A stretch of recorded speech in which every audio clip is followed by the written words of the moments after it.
Your internet school চ্যানেলে তোমাদের সকলকে স্বাগত। তো আজকে আমরা তোমাদের ক্লাস 8-এর বাংলা বিষয়ের রায়ন মার্টিন কোশ্চেন ব্যাংক অনুসারে মডেল কোশ্চেন 3 এর প্রশ্নগুলোর সমাধান করব। তো দেরি না করে চলো ভিডিওটা শুরু করা যাক। তো প্রথমে বলেছে একে সঠিক উত্তরটি বেছে নিয়ে লেখো। একে বলেছে 1.1 লোকমান্য তিলক কারাবাস কালে কিসের আলোচনা লেখেন? অপশান ক গীতার, অপশান খ রামায়ণের, অপশান গ বেদান্তের, অপশান ঘ আধ্যাত্মিক বিষয়ের। সঠিক উত্তরটা হবে অপশান ক গীতার।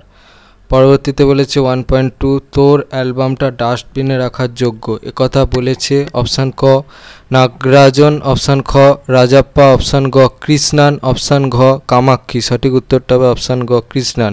পরবর্তীতে 1-3 বলেছে হরিচরণ বন্দ্যোপাধ্যায়ের অভিধানের নাম হলো অপশান ক বঙ্গীয় শব্দকোষ, অপশান খ শব্দকোষ, অপশান গ চলন্তিকা, অপশান ঘ বাংলা অভিধান। সঠিক উত্তরটা হবে অপশান ক বঙ্গীয় শব্দকোষ। পরবর্তীতে 1.4 বলেছে স্বাধীনতা হলো একটা শক্তিশালী, অপশান ক অধিকার, অপশান খ হাতিয়ার, অপশান গ বাঁচার লড়াই, অপশান ঘ বীজ প্রবাহ। সঠিক উত্তরটা হবে অপশান ঘ বীজ প্রবাহ।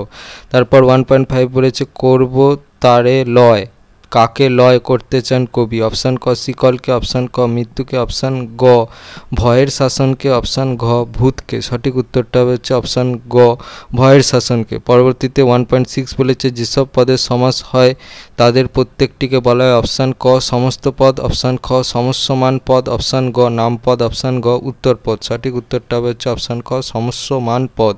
পরবর্তীতে 1-7 বলেছে হাটে বাজারে কোন ধরনের সমাস? অপশান ক দ্বন্দ্ব সমাস, অপশান ক তৎপুরুষ সমাস, অপশান গ কর্মধারয় সমাস, অপশান গ বহুব্রীহি সমাস। সঠিক উত্তরটা হবে অপশান ক দ্বন্দ্ব সমাস। পরবর্তীতে 1-8 বলেছে ঘুম পাড়ানি মাসি পিসি কখন ওঠে? অপশান ক সকালবেলা, অপশান খ দুপুরবেলা, অপশান গ সন্ধ্যাবেলা, অপশান ঘ রাত থাকতে। সঠিক উত্তরটা হবে অপশান ঘ রাত থাকতে। পরবর্তীতে 1-9 বলেছে বিদ্যালয় এর ব্যাসবাক্য। অপশান ক বিদ্যা ও আলয়, অপশান ক বিদ্যার আলয়, অপশান গ বিদ্যা আলয় যার, অপশান ঘ বিদ্যার নিমিত্ত আলয়। সঠিক উত্তরটা হবে বিদ্যা ও আলয়। তারপর 1-10 বলেছে সমাজ শব্দটির অর্থ হলো অপশান ক সমাপ্ত, অপশান খ সম্বন্ধ, অপশান গ সংক্ষেপ, অপশান ঘ সুন্দর। সঠিক উত্তরটা হবে অপশান গ সংক্ষেপ। পরবর্তীতে 1-11 বলেছে পড়িয়া শব্দের চলিত রূপ হলো অপশান ক পড়ে, অপশান খ পড়, অপশান গ পড়ি, অপশান ঘ পড়া। সঠিক উত্তরটা হবে অপশান ক পড়ে। তারপরে হচ্ছে 2 বলেছে নিচের প্রশ্নগুলির 2-1 বাক্যে উত্তর দাও। 2.1 বলেছে নাগরাজনের কাকা কোথা থেকে নাগরাজনকে ডাকটিকিটের অ্যালবামটি পাঠিয়েছিল? উত্তরটা হবে সিঙ্গাপুর থেকে। পরবর্তী প্রশ্নটা বলেছে 2.2 আদব গল্পে হঠাৎ বজ্রপাতের মতো কি নেমে এলো? উত্তরটা হবে দাঙ্গা। পরবর্তী প্রশ্নটা বলেছে 2.3 স্বাধীনতা কবিতাটি কার লেখা? উত্তরটা হবে ল্যাংস্টন হিউজ। পরবর্তী প্রশ্নটা বলেছে 2.4 আদাব গল্পে কোন নদীর প্রসঙ্গ রয়েছে? উত্তরটা হবে গল্পে বুড়িগঙ্গা নদীর প্রসঙ্গ রয়েছে।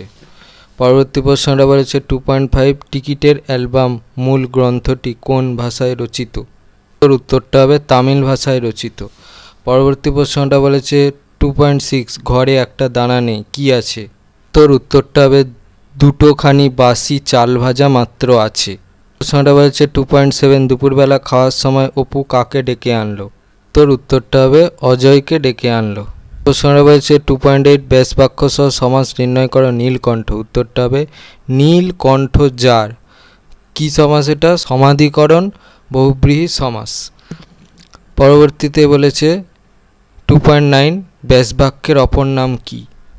উত্তরটা হবে বিগ্রহ বাক্য। প্রশ্নটা বলেছে 2.10 সমার্থক দ্বন্দ্বের একটি উদাহরণ দাও। উত্তরটা হবে শাক ও সবজি, শাক সবজি। পরবর্তী প্রশ্নটা বলেছে লোকটা জানলই না কবিতায় রণ পায়ে কে এলেন? দেখো উত্তরটা হবে হচ্ছে লক্ষ্মী এলেন। প্রশ্নটা বলেছে 2-12 ব্যাসবাক্য সহ সমাস নির্ণয় করো রাজপথ। উত্তরটা হবে পথের রাজা। কি সমাস? তৎপুরুষ সমাস। পরবর্তীতে 2-13 বলেছে সাধু ও চলিত রীতির একটি পার্থক্য লেখো। এইটা হচ্ছে উত্তরটা। প্রশ্নটা বলেছে 3 নিচের যে কোনো দুটি প্রশ্নের উত্তর দাও। 3.1 নাগরাজনের অ্যালবামের প্রতি সকলে আকৃষ্ট হয়ে পড়ল কেন? উত্তর এখান থেকে এই পর্যন্ত লিখবে। পরবর্তী প্রশ্নটা বলেছে আদাব গল্পে ডাস্টবিনের দুই পাশে দুটি প্রাণীর পরিচয় দাও। উত্তর এই প্রশ্নের উত্তরটা লিখতে হবে, এখান থেকে এই পর্যন্ত লিখবে। পরবর্তী প্রশ্নটা বলেছে 3.3 স্কুলের ছেলেমেয়েদের নাগরাজন কিভাবে তার নিজের অ্যালবামটি দেখতে দিত। এই উত্তরটা এখান থেকে নাগরাজন একটুও অধৈর্য না হয়ে ওদের সবাইকে অ্যালবামটা দেখাতো। ওর কেবল একটা শর্ত করেছিল যে কেউ অ্যালবামটা ধরবে না, ও নিজের কোলে অ্যালবামটা রেখে পাতাগুলো উল্টাতো আর সবাই প্রাণ ভরে দেখত। পরবর্তী প্রশ্নটা বলেছে 4 নিচের যে কোনো দুটি প্রশ্নের উত্তর দাও। 4.1 মানুষ পরাধীন হয় কখন। উত্তর এখান থেকে এই পর্যন্ত লিখবে। পরবর্তী প্রশ্নটা বলেছে 4.2 শিকল পড়ার গান কবিতায় শিকল পড়ার ছল বলতে কবি কি বুঝিয়েছেন। উত্তর এখান থেকে এই পর্যন্ত লিখবে। পরবর্তী প্রশ্নটা বলেছে 4.3 বাঁ দিকের বুক পকেটটা সামলাতে সামলাতে এখানে বাঁ দিকের বুক পকেট বলতে কি বোঝানো হয়েছে। উত্তর এখান থেকে এই পর্যন্ত লিখবে। পরবর্তী প্রশ্নটা বলেছে কম বেশি 60 শব্দে নিচের যে কোনো একটি প্রশ্নের উত্তর দাও। 5.1 দপ্তরে একখানা বই আছে, বইটির নাম কি, বইটি কার লেখা, বইটিতে কাদের গল্প আছে। বইটির নাম হচ্ছে চরিতমালা, বইটি কার লেখা, ঈশ্বরচন্দ্র বিদ্যাসাগরের লেখা।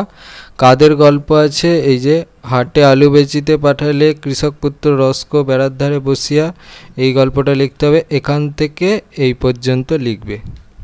পরবর্তীতে বলেছে 5.2 নিমছাল সিদ্ধ দুর্গা আর খাইতে পারে না, তাকে নিমছাল সিদ্ধ খেতে হয় কেন। উত্তরটা হচ্ছে ম্যালেরিয়া জ্বরের জন্য, বা শুধু লিখতে পারো যে তার জ্বরের জন্যে তাকে নিমছাল সিদ্ধ খেতে হয়। পরবর্তী প্রশ্নটা বলেছে 6 কম বেশি 150 শব্দে নিচের যে কোনো দুটি প্রশ্নের উত্তর দাও। 6.1 ভুলুম না ভাই এই রাত্রের কথা, আদাব গল্প অনুসরণে সেই ভয়াল রাত্রির বর্ণনা দাও। জন্য এই প্রশ্নের উত্তরটা লিখলে হবে, এখান থেকে লেখা স্টার্ট করবে, চলছে এই পর্যন্ত লিখবে।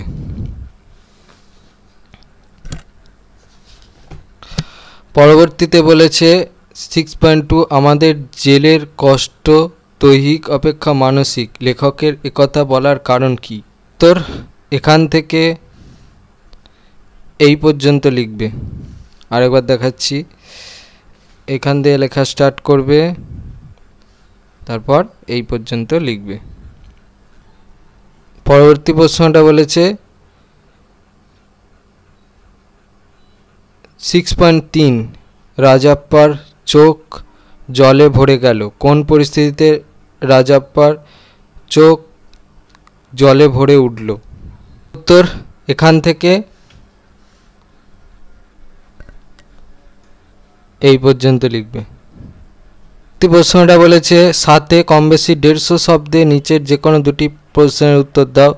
7.1 স্বাধীনতাকামী মানুষের মুক্তির বাসনা কিভাবে শিকল পড়ার গান কবিতায় ধরা পড়েছে তা আলোচনা করো। উত্তর এখান থেকে এই পর্যন্ত লিখবে। পরবর্তী প্রশ্নটা বলেছে 7.2 পরাধীন মানুষের স্বাধীনতা পাওয়ার পথগুলি কি কি। উত্তর এখান থেকে এই পর্যন্ত লিখবে। প্রশ্নটা বলেছে 7.3 লোকটা জানলই না কবিতার লোকটি সম্পর্কে কবির ভাবনা নিজের ভাষায় লেখো। উত্তর ওই প্রশ্নের জন্য এই বিষয় সংক্ষেপের অংশটা লিখতে হবে, এখান থেকে এই পর্যন্ত লিখবে।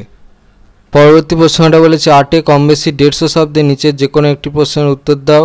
8.1 যাত্রা আরম্ভ হয়, অপুর যাত্রা দেখার অভিজ্ঞতা বর্ণনা করো। এর জন্য এই প্রশ্নের উত্তরটা লিখলে হবে, এখান থেকে এই পর্যন্ত লিখবে। পরবর্তী প্রশ্নটা বলেছে 8.2 পথের পাঁচালী উপন্যাস অবলম্বনে অজয় সম্পর্কে যা জানা লেখো। এর জন্য এই প্রশ্নের উত্তরটা লিখলে হবে, এখান থেকে এই পর্যন্ত লিখবে। পরবর্তীতে বলেছে 9 নিচের যে কোনো একটি বিষয় অবলম্বন করে প্রবন্ধ রচনা করো। 9.1 বলেছে বৃক্ষরোপণ। উত্তর বৃক্ষরোপণ রচনাটা আমি দিয়ে দিয়েছি, দেখে নাও, এই পর্যন্ত লিখবে। পরবর্তীতে বলেছে 9.2 ছাত্র জীবনে খেলাধুলার প্রয়োজনীয়তা। উত্তর এই 10এরটা, ঠিক আছে, এখান থেকে হ্যাঁ এই পর্যন্ত লিখবে। পরবর্তীতে বলেছে 9.3 পরিবেশ দূষণ ও তার প্রতিকার। দেখো উত্তর এখান থেকে,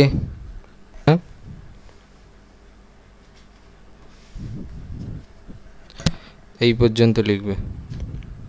বলেছে 9.4 তোমার প্রিয় লেখক। সুন্দর করে আমি লিখে দিয়েছি রচনাটা, দেখো বলছে, হ্যাঁ এই পর্যন্ত লিখবে। পরবর্তীতে বলেছে 10 পত্র রচনা করো, জীর্ণ সেতু সংস্কার বিষয় তুলে ধরে দৈনিক পত্রিকার সম্পাদকের কাছে একটি পত্র লেখো। তোর এইটা লিখতে হবে, এখান থেকে এই পর্যন্ত চিঠি যেদিন লিখবে সেই দিনের তারিখ দেবে। এই ছিল তোমাদের ক্লাস 8-এর বাংলা বিষয়ের মডেল 3 এর প্রশ্নগুলোর সমাধান কোশ্চেন ব্যাংক অনুসারে। তো তোমাদের যদি এই ভিডিওটা ভালো লেগে থাকে তাহলে ভিডিওটাকে অবশ্যই লাইক করে দাও, হাইপ করো, চ্যানেলটাকে অবশ্যই সাবস্ক্রাইব করে দাও। এই ধরনের ভিডিওর নোটিফিকেশান চটজলদি পেতে হলে আমাদের চ্যানেলটাকে সাবস্ক্রাইব করার পাশাপাশি পাশে থাকা বেল আইকনে গিয়ে অবশ্যই ক্লিক করে দাও, যাতে করে ভিডিও আপলোড হওয়ার সাথে সাথেই তোমরা তার নোটিফিকেশান পেয়ে যাও। আর দেখবে ভিডিও ডিসক্রিপশানে আমাদের টেলিগ্রাম এবং হোয়াটসঅ্যাপ গ্রুপের লিঙ্ক দেওয়া আছে, সেখানে তোমরা চটজলদি জয়েন হয়ে যাও, যাতে করে সাজেশানের পিডিএফগুলো তোমরা ফ্রিতে কালেকশান করে নিতে পারো। তো আজকের মতো ভিডিওটা এই পর্যন্তই, দেখা হচ্ছে পরবর্তী ভিডিওতে।